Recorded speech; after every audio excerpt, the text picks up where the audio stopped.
It's the National League of Cities 2011 Congress of Cities. This is Jackie Young with NLC TV at the Phoenix Convention Center in Phoenix, Arizona. I have Mr. Rich Leadbeater. He's the State Government Industry Manager for Esri. Welcome, Mr. Leadbeater. Thank you.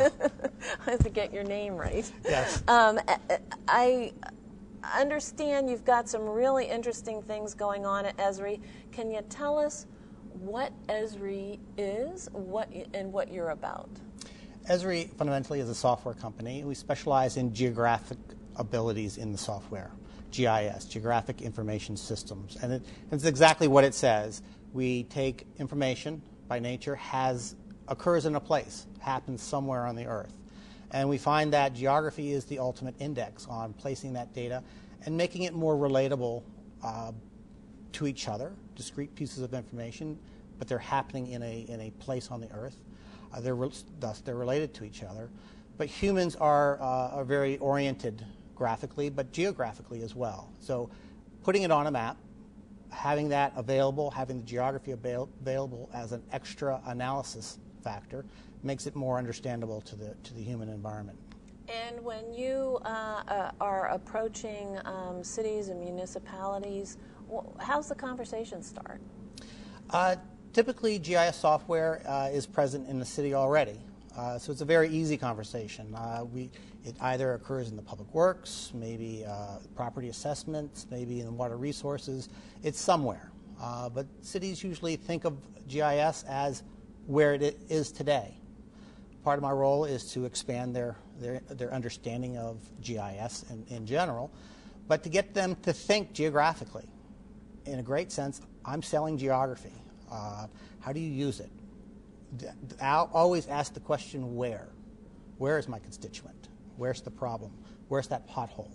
Where is the water main that's broken? Where are potential fixes to that water main? Those, by nature, are geographic problems. So are you addressing municipalities for their use, or are you addressing their citizens for their use, or is it both? Or fundamentally, cities are using it to map their assets, map their knowledge, map the issues, map the citizens.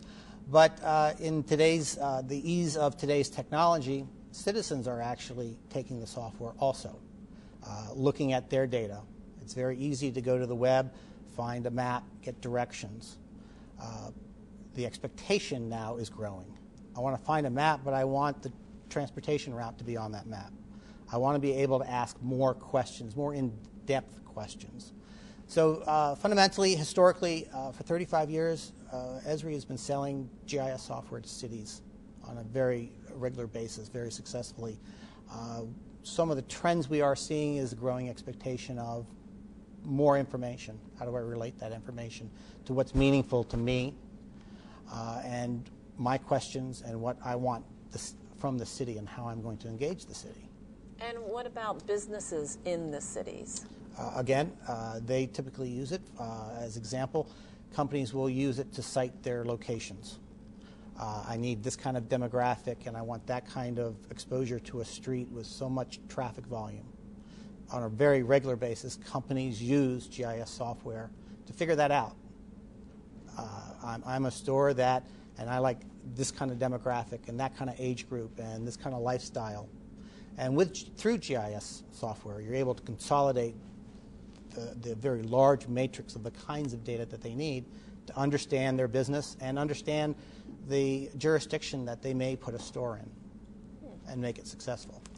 So when you go into a new market, is the market composed of a number of cities and you look at it from that level, or do you go into a city specific and operate there, or how do you do it? So Esri's true core is the city government itself, geo-enabling their data, taking their tabular data, putting it on a map, making it more understandable.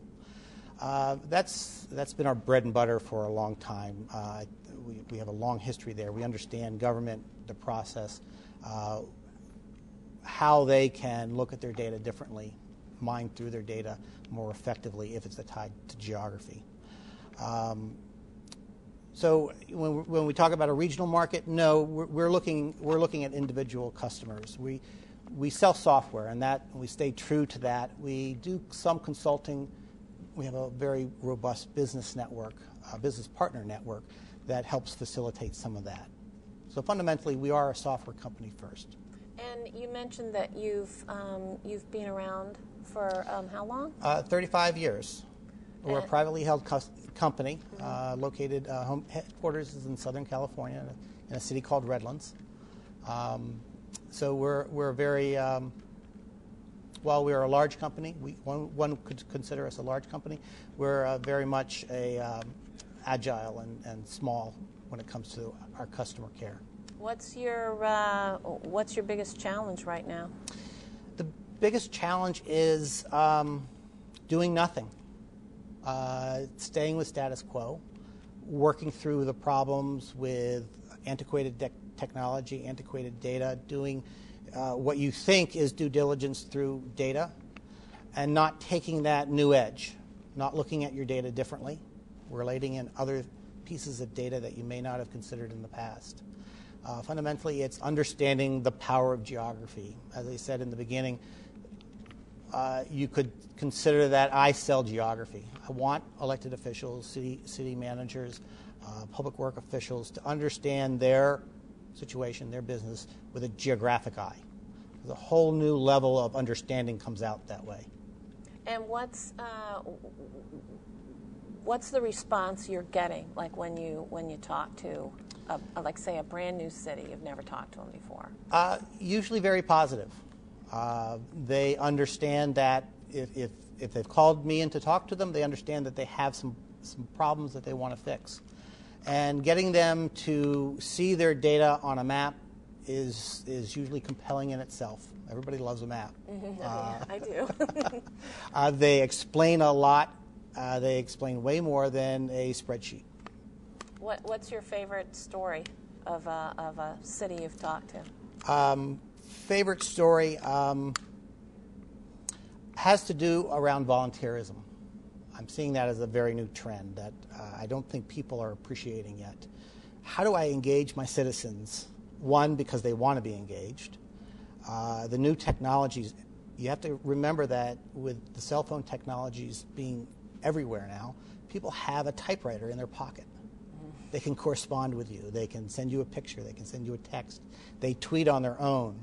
All of these are viable pieces of information that cities are starting to use.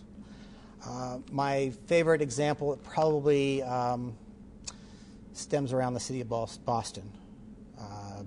They started engaging citizens to help them during snow events. One of the big tasks is shoveling out fire hydrants. After they plow the streets and they get that fine, citizens are responsible to shovel the snow off of their sidewalks. Public Works has engaged them to adopt a fire hydrant. So as you're doing your sidewalk, can you please do your fire hydrant? And that volunteerism program has expanded to the point where the city can see offsets in the labor to respond to a snowstorm event. They actually have citizen corps doing the work that they had to have manpower to do in their stretched times, in their tight budgets, and they're able to basically make this volunteer group part of their workforce. So really, that's kind of bottom up. Bottom up, very much bottom up, and it taps a basic need that I think every person who owns a home, every resident, really wants to be involved. Do they have the opportunity to be involved? A lot of volunteer efforts, you have to be there on the first Saturday at this particular place, and if it doesn't fit your schedule, you can't. So I was always frustrated in that I didn't know where or how or I could actually contribute to my community. But this way, it's on my own time. I'm connected to the government through social media. They can respond to me. I can respond to them in a much more fluid environment. And I actually do something that I think can contribute to the community. And Esri facilitates it. And the map facilitates that, and we provide software that helps you put that data on a map. It sounds really exciting. Thank I you. like the story. It's great. Are you finding a positive response here at the Congress of Cities? Oh, always, always. This has been a great group for Esri.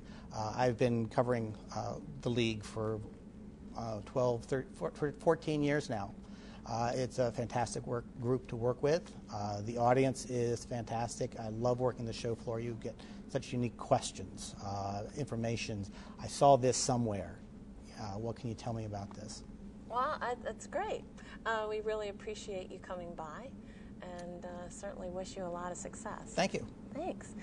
This is Jackie Young with NLC TV from Phoenix, Arizona at the 2011 Congress of Cities.